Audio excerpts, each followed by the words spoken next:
महाराज जी आपके चरणों में कोटि कोटि प्रणाम। महाराज जी शाकाहार मेरे संस्कारों में है महाराज जी, पर जब मैं लोगों को समझाने की कोशिश करता हूँ तो तर्क कुतर्क करते हैं महाराज जी। ऐसे में हम उनको समय समझाएगा, उनको समय समझाएगा। जिनको संतों के वचन और सात्विक पुरुषों के वचन नहीं समझ में आते कि भाई मुर्गा बकरा इनमें सब में जीव है, आप इनको काटते हो इनको खाते हो, बोले मैं काटता नहीं, मैं दुकान से ले आता हूं। तो अगर आप ना खाओ तो वहां कटना बंद हो जाए ना। तो काटने का कर्ता पेरक भोक्ता इन सबको फल एक ही मिलता है। तो आप न कहीं हिंसा में है और इसका जब दंड आएगा तो आपको भोगना पड़ेगा। देखो ऐसे ऐसे निर्दयी लोग हैं जो जिंदा पशुओं को जला करके उनका मांस खाते हैं। कहते हैं दूसरे देश तो बहुत उन्नतिशील हैं। हाँ, तो क्या भोग मांस खाना शराब पीना इसको उन्नति समझते हो? अगर उन्नति समझते तो भ्रष्ट जीव हो तुम। क्या रुपया उन्नति है? आचरण पवित्र उन्नति है। यहाँ एक बार जिस स्त्री ने पुरुष का हाथ पकड़ लिया आजीवन निर्वाह किया, वह आज इसके साथ कल उसके साथ। पर हमारे देश का सदैव अनुकरण करते रहे अन्य देश वाले। आज हम गिर रहे हैं इसलिए कि हम अन्य देशों का अनुकरण करें। ये जो boyfriend girlfriend live in relation ये हमारे देश का नहीं, हमारे शास्त्रों का नहीं है, ये अन्य देशों से आया हुआ आचरण है जिसको आज स्वीकृति मिल गई है।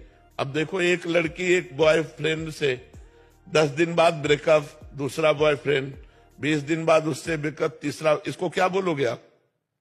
व्यभिचार प्रवृत्ति बोली जाएगी ना। अरे हम कह रहे हैं किसी लड़की को अगर ऐसा है तो एक बच्चे को वरण कर लो और उसके माता पिता से मिलकर ब्याह करो, गृहस्थी में चले जाओ, कोई परेशानी नहीं। हम और पक्ष पे नहीं है, एक पक्ष पे दोस्ती करो, व्यभिचार मत करो।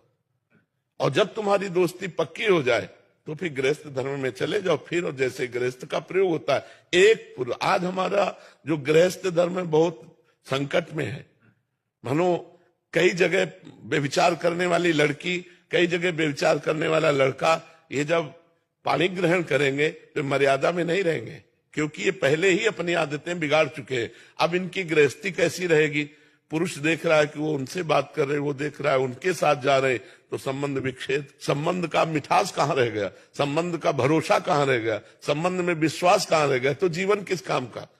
तो ये विदेश कोई उन्नतिशील नहीं है। आप क्या उन्नति मानते हो विदेश में? किस बात की उन्नति मानते हो? आनंद परमानंद कहाँ है? अगर यही उन्नति है तो हमारे पास विदेशी लोग आकर के क्यों बैठते हैं? क्यों जानना चाहते हैं कि तुम किस आनंद में हो? अरे तुम भारतवासी हो, अपने गर्व में रहो, अपने धर्म में रहो, अपनी महिमा में रहो, दूसरों की बातें मत देखो। ये संसारी पुरुष हैं, ये क्या जाने। केवल इतनी उन्नति है, अगर इतनी उन्नति है तो अपने भारत में पैसे की कमी नहीं।